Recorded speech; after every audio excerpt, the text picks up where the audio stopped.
Alright. So I'm going to show the cable without a cable needle both directions.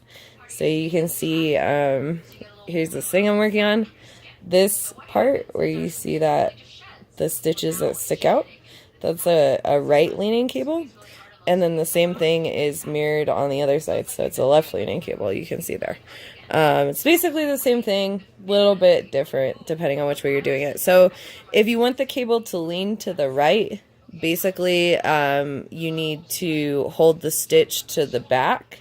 So if you were using a cable needle, you would slip it onto the cable needle and let it fall to the back while you work that stitch, and then work the second stitch. But because we're not using a cable needle, we need to basically mimic holding the stitch to the back. So to do that, I'm going to pull the yarn in front of the stitch there, and then slip it over to the right needle without working it, and then bring it back to the back so I can do a knit stitch. So I'm working that second stitch of the cable.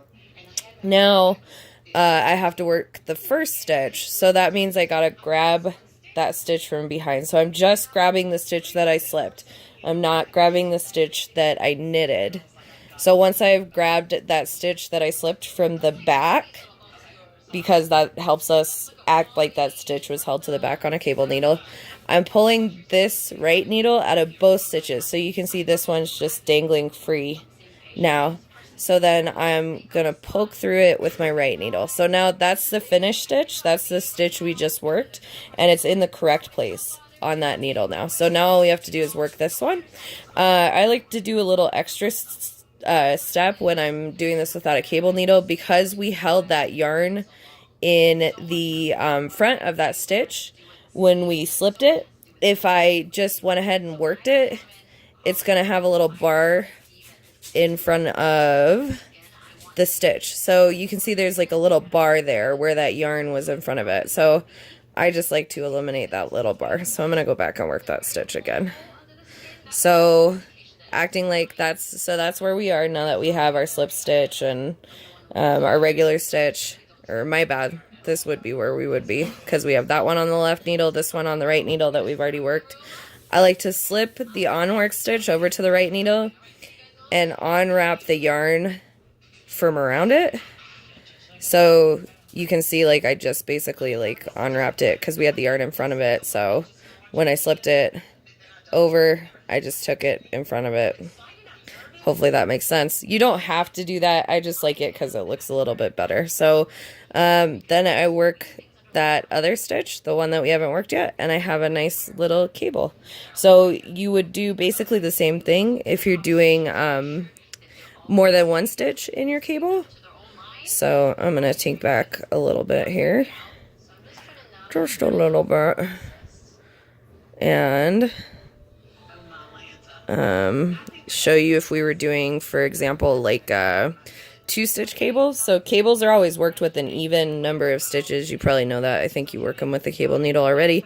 So same idea. If we're doing a two-stitch cable, you'd slip 2 stitches over to the right needle and then work the next 2 stitches. I didn't hold them in back, so it's going to face the other way. Let me fix that. Shoo.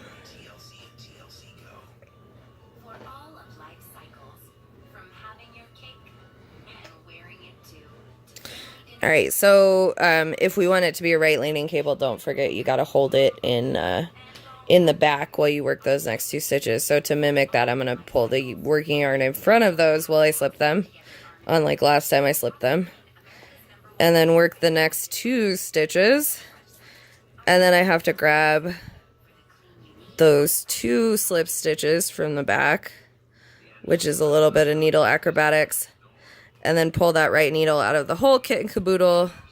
Then I can work those next 2 stitches.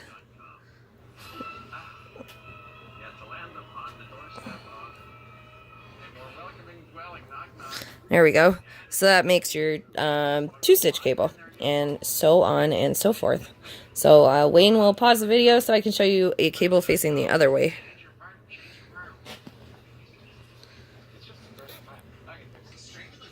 Alright, so now I'm going to do a left-leaning cable.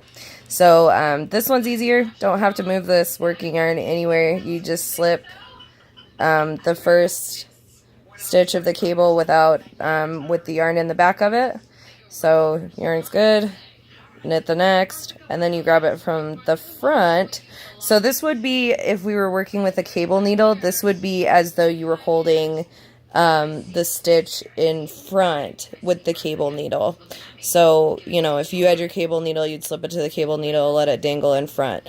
So this is mimicking that, so that's why the working yarn is going behind the stitch in this situation, and we're grabbing it from the front. So slipping that stitch with the working yarn behind, and then knitting that next stitch, and then grabbing that stitch from the front instead of from the back. So then I moved the stitch that I worked over to the right needle. So you saw that it just dangles there in the back of the work for a minute, and you got to just go in and grab it with the right needle.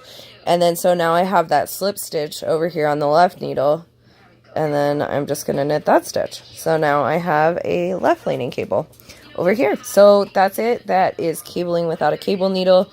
Can do it both ways. It gets a little bit crazy if you're doing cables much fatter than like 2 or 3 stitches or so. I like it for stuff like this where you have like a lot of single stitch cabling. Like this is all single stitch cables, and I think you can do like kind of spiral patterns with that, or V's like you can see on this piece right here, stuff like that. So it really goes a lot faster if you're able to cable without a needle for stuff like that. So hopefully that's helpful. Bye.